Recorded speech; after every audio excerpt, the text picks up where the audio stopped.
meron talagang dalawang uri ang faith and work na yan. Pwede mo siyang i-apply sa career, pwede mo rin siyang i-apply, yun nga, sa kaligtasan, sa salvation. Sa career, ganito yan. Kailangan mo bang magtrabaho talaga o gumrind ng talagang 24/7 o yung alam mo yun, yung paspasan yung sarili mo sa pang-araw-araw para talagang sumakses? O kailangan mo lang isuko lahat sa mahal na Panginoon? Ayun yun, pwede mong i-apply dun yung faith and work sa career. Ngayon, ganun din sa salvation. Kailangan mo bang pagtrabahuan yung salvation mo? Okay? By your own works? Okay? O kailangan mo lang iasas lahat sa mahal na Panginoon? Ayun yung faith. Yung work, yung kailangan mo pagtrabahuan. Yung faith, yung kailangan mo lang iasa. Pwede mo siyang i-apply sa career at sa salvation. Ngayon, kung iisipin mo ng maigi, parehas to may punto. Okay?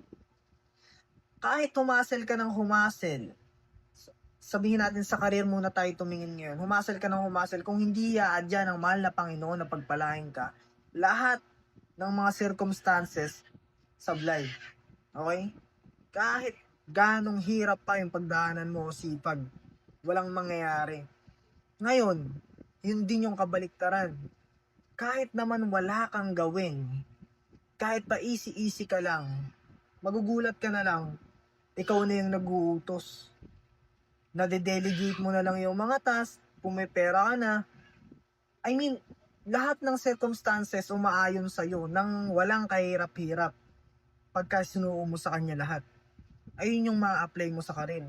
So para sa akin, ang sagot ko dyan, pagdating sa karir, kailangan yung pananampalataya lang sa mahal na Panginoon. Hindi mo kailangan i-hassle yan ng todo. Gusto mo sa kanya lahat, ibibigay niya sa iyo yung mga circumstances na maayos. Circumstances na lahat orchestrated niya. Sunod-sunod na swerte na tipong hindi mapapansin ng mga normal na taong hindi talaga nakatingin, hindi nakabukas to. Pero kung alam mo yung nangyayari, aware ka, makikita mo kung paano magtrabaho ang mahal na Panginoon sa buhay mo. Ngayon, ganun din sa salvation. Okay? Para sa akin, kailangan mo lang ipagkatiwala lahat sa mahal na Panginoon. At siya na yung magbabago ng lahat ng puso mo. Siya na yung magpapasunod sa'yo. So matutupad mo rin yun, yung work, yung trabaho, dahil mako-convict ka na ng banal na spirito. Ayun lang.